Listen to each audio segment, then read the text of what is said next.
Good morning to every students. How are today? आप लोग कैसे हैं? आज मैं 19 नवंबर 2022 का करंट अफेयर्स लेकर आया हूं और जिन बच्चों को पीडीएफ की आवश्यकता पड़ती है वो हमारे टेलीग्राम चैनल पर जाके आप पीडीएफ को डाउनलोड कर सकते हैं। ठीक है, आज बहुत ज़्यादा इंपॉर्टेंट करंट अफेयर्स लेकर आया हूँ दोस्तों, और आप वीडियो में बने रहिए। आपको यहाँ से बहुत सारे नॉलेज मिलने वाले हैं और लास्ट में आपको क्वेश्चंस भी दिए गए हैं 19 नवंबर 2022 के रिलेटेड, इसलिए आप वीडियो में पूरा देखें और बने रहिए। ठीक है, स्टार्ट करते हैं। विषय आपका राष्ट्रीय समाचार है। पहला है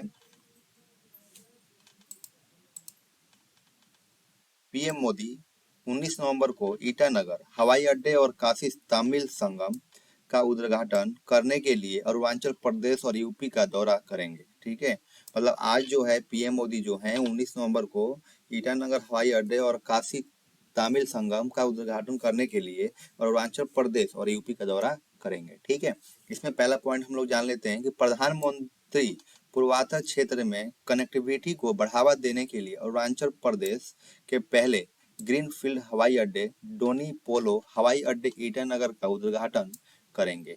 ठीक है, दूसरा पॉइंट है हवाई अड्डे का नाम राज्य में सूर्य, डोनी और चंद्रमा पोलो के प्रति प्राचीन स्वदेशी श्रद्धा को दर्शाता है। थर्ड पॉइंट है हवाई अड्डे को 640 करोड़ की लागत से विकसित किया गया है। इसमें 2300 मीटर का रनवे है और यह सभी मौसम संचालन के लिए उपयुक्त है। अब इसमें आप जान सकते हैं कि जो आपका हवाई अड्डा का नाम जो रखा गया है वो सूर्य, डोनी और चंद्रमा पोलो के प्रति प्राचीन स्वदेश श्रद्धा को दर्शाता है। और हवाई अड्डे जो है यहाँ से 640 करोड़ की लागत से ये विकसित किया गया है। ठीक है, इसमें 2300 मीटर का रनवे बनाया गया है। ठीक है, ये सभी मौसम संचालन के लिए उपयुक्त है, मतलब सभी मौसम में ये वहाँ हवाई अड्डा संचालन हो सकता है। 4 पॉइंट है पीएम मोदी 600 मेगावाट का कामेंग हाइड्रो पावर स्टेशन भी राष्ट्र को समर्पित करेंगे, जिसे 8,450 करोड़ रुपए से अधिक की लागत से विकसित किया गया है। ठीक है, नेक्स्ट पॉइंट है इस परियोजना का उद्देश्य अरुणाचल प्रदेश को बिजली अधिशेष राज्य में बदलना है। नेक्स्ट पॉइंट है वाराणसी उत्तर प्रदेश में 1 महीने तक चलने वाले कार्यक्रम काशी तमिल संगम का उद्घाटन भी पीएम मोदी द्वारा किया जाएगा। ठीक है, नेक्स्ट पॉइंट है इस आयोजन को उद्देश्य काशी और तमिलनाडु के बीच प्राचीन संबंधों का जश्न मनाना और उनकी पुष्टि करना है। नेक्स्ट पॉइंट है यह कार्यक्रम आईटीआई मद्रास और बीएचयू द्वारा कार्यान्वित किया जा रहा है। ठीक है, ये आपका राष्ट्रीय था। राष्ट्रीय इसमें आज 19 नवंबर को ये चीजें होंगी। हवाई अड्डे को उद्घाटन करने पीएम मोदी जा रहे हैं और अरुणाचल प्रदेश और यूपी का दौरा आज करेंगे। ठीक है, नेक्स्ट है विषय पर्यावरण और परिस्थिति हम जान लेते हैं। भारत ने बोस्वेलिया सेराटा ओलिया रेसिन के उपयोग से जुड़े आजीविका के मुद्दों को उठाया है। पहला पॉइंट है 16 नवंबर को भारत ने वन्य जीवों और वनस्पतियों के लुप्त प्रजातियों में अंतर्राष्ट्रीय व्यापार पर सम्मेलन साइट COP19 में पार्टियों के चल रहे हैं। सम्मेलन में इस मुद्दे को उठाया। ठीक है, भारत ने प्लांट कमेटी को अपने सबमिशन में इस बात पर जोर दिया कि बोस्वेलिया के लिए जीन्स लेबल लिस्टिंग पर कोई भी विचार समय से पहले है और इस पर विचार नहीं किया जाना चाहिए। ठीक है, नेक्स्ट पॉइंट है भारतीय प्रतिनिधियों ने कहा कि भारत में पेड़ प्रचुर मात्रा में है और अच्छी तरह से रख रखाव किया जाता है और पेड़ की भारतीय प्रजातियों को किसी भी साइट्स अपेंडिक्स में सूचीबद्ध करने की आवश्यकता नहीं है। ठीक है, उन्होंने कहा कि ग्रामीण क्षेत्रों और आदिवासी समुदायों के लोग आजीविका के लिए बोस्वेलिया पर निर्भर हैं। बोस्वेलिया सेराटा ओलियो रेजिन, पहला पॉइंट है बोस्वेलिया सेराटा ओलियो रेजिन के पेड़ों को आमतौर पर भारतीय लोबान के पेड़ों के रूप में जाना जाता है। ठीक है, देखिए यहाँ पे भारतीय जो लोबान के पेड़ों के रूप में जाना जाता है, इसको बोस्वेलिया सेराटा ओलियो। ठीक है, नेक्स्ट है यह Bharat, Nigeria, Yemen, Somalia, Saudi Arabia, Oman और पाकिस्तान के शुष्क क्षेत्रों में पाए जाते हैं और बर्सरेसिया परिवार के सदस्य हैं। ठीक है, नेक्स्ट पॉइंट है पेड़ व्यावसायिक रूप से महत्वपूर्ण है क्योंकि इसकी अत्यधिक कीमती ओलियोगम रेजिन का उपयोग आवश्यक तेल बनाने के लिए किया जाता है। ठीक है, यहाँ तेल बनाने के लिए उपयोग किया जाता है। ठीक है, बोस्वेलिया सेराटा के आवश्यक तेल का उपयोग भोजन, स्वाद और इत्र उद्योगों में किया जाता है। CITES लिस्टिंग का महत्व क्या है, हम ये भी जानते हैं। यह जैव विविधता के नुकसान को रोकने में मदद करता है, वन्य जीवन का संरक्षण करता है, वन्य जीवन में व्यापार को नियंत्रित करता है और यह सुनिश्चित करता है कि प्रजातियां जंगल में जीवित रहें। ठीक है, नेक्स्ट है यह भी सुनिश्चित करता है कि स्थानीय समुदाय और स्वदेशी लोग जो इन प्रजातियों पर निर्भर हैं समृद्ध हो, उनकी आजीविका हो सके और अर्थव्यवस्था में योगदान कर सकें। ठीक है, ये आपका हो गया। नेक्स्ट है विषय, मतलब पुरस्कार और सम्मान हमें कहाँ कहाँ मिली है, हम इसमें जानते हैं। भारत को थाईलैंड के पटाया शहर में आयोजित ICFP 2022 में leadership in family planning CELL awards 2022 प्राप्त हुआ है। ठीक है, पहला पॉइंट है अंतर्राष्ट्रीय परिवार नियोजन सम्मेलन ICFP में कंट्री श्रेणी में पुरस्कार प्राप्त करने वाला भारत एकमात्र देश है। दूसरा पॉइंट है यह पुरस्कार आधुनिक गर्भनिरोधक तरीकों की बढ़ती पहुंच को सुनिश्चित करने में भारत की उपलब्धियां की सराहना करता है। नेक्स्ट पॉइंट है यह परिवार नियोजन के लिए अपूर्ण जरूरतों को महत्वपूर्ण रूप से कम करने में भारत की उपलब्धियों की भी सराहना करता है। राष्ट्रीय परिवार स्वास्थ्य सर्वेक्षण NFHS 5 के आंकड़ों के अनुसार देश में समग्र गर्भ निरोधक व्यापकता दर CPR 54% से बढ़कर 67% हो गई है। परिवार नियोजन की अधूरी जरूरतों में भी 13% से 9% तक की कमी आई है। ठीक है, 15 और 49 वर्ष की वर्तमान में 15 और 49 वर्ष की वर्तमान में विवाहित महिलाओं के बीच परिवार नियोजन के लिए कुल डिमांड सेटिस्फाइड 2015-2016 में 66% से बढ़कर 2019 और 2021 में 76% हो गई है।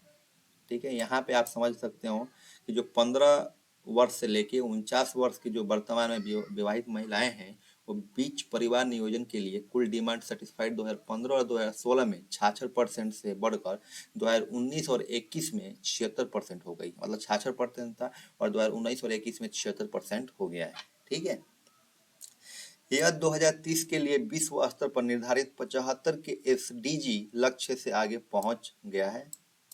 मिशन परिवार विकास नियोजन के में अधूरी जरूरतों को कम करने के लिए सरकार का प्रमुख कार्यक्रम है।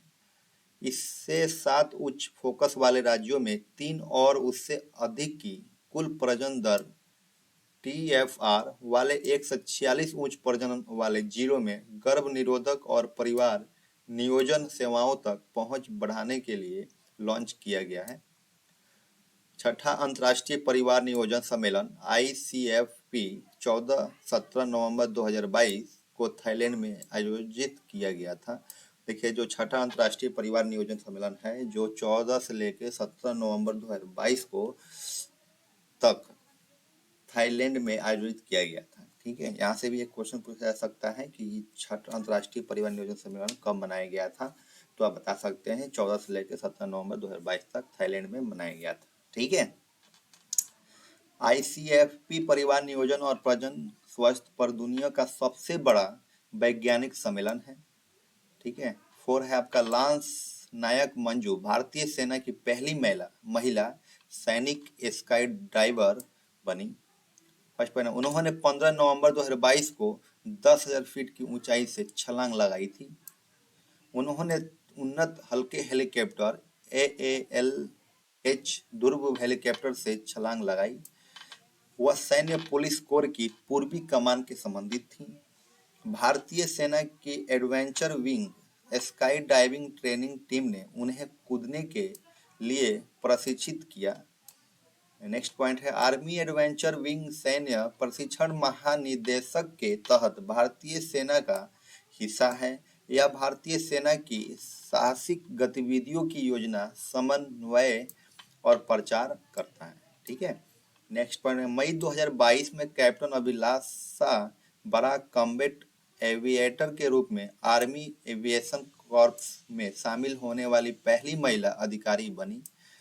पिछले साल माविया सूडान भारतीय वायु सेना की लड़ाकू पायलट बनने वाली जम्मू कश्मीर की पहली महिला बनी थी। ठीक है, यह हम लोग जान लिए देश दुनिया के बारे में, जो भी करंट अफेयर्स था मैंने आपको बता दिया। और आज अब फिर से चलते हैं 19 नवंबर 2022 के प्रश्नोत्तरी में, उसमें हम जानते हैं कि क्या क्या क्वेश्चंस बन सकते हैं। ठीक है, पहला क्वेश्चन है हर वर्ष वर्ल्ड टॉयलेट डे कब मनाया जाता है? हर वर्ष वर्ल्ड टॉयलेट डे कब मनाया जाता है? आपका ए ऑप्शन है 10 नवंबर, बी ऑप्शन है 19 नवंबर और सी ऑप्शन है 15 नवंबर और डी ऑप्शन है 12 नवंबर। जल्दी बताइए, कमेंट कीजिए जल्दी से कि आपका इसमें राइट आंसर क्या होगा, फिर मैं आपको इसमें बताता हूँ कि आपका राइट आंसर क्या होगा। ठीक है, आपका जो राइट आंसर होगा वो राइट आंसर होगा 19 नवंबर। ठीक है, क्या होगा? 19 नवंबर। आगे ये जान लेते हैं नोट्स में। विश्व भर में हर वर्ष 19 नवंबर को वर्ल्ड टॉयलेट दिवस मनाया जाता है।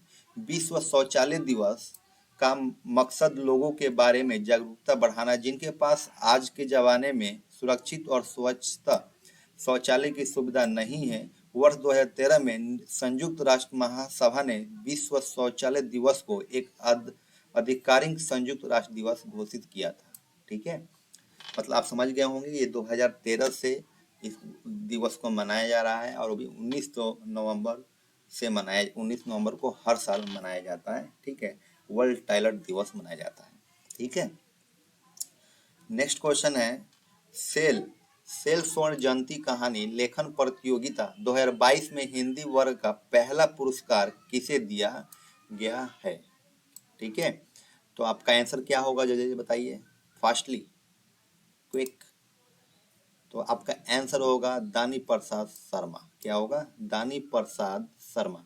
अब जान लेते हैं कि कैसे होगा, इसमें एक्सप्लेनेशन में दे रखा हूँ इसीलिए कि आपको और अच्छे तरीके से समझ में आ पाए और इनके बारे में और कुछ भी जान पाए। Steel Authority of India Limited SAIL स्वर्ण जयंती कहानी लेखन प्रतियोगिता 2022 में अंग्रेजी वर्ग में प्रथम पुरस्कार सुश्री सुमोना राठौर दुर्गापुर को और हिंदी वर्ग का पहला पुरस्कार दानी प्रसाद शर्मा भिलाई को दिया गया है।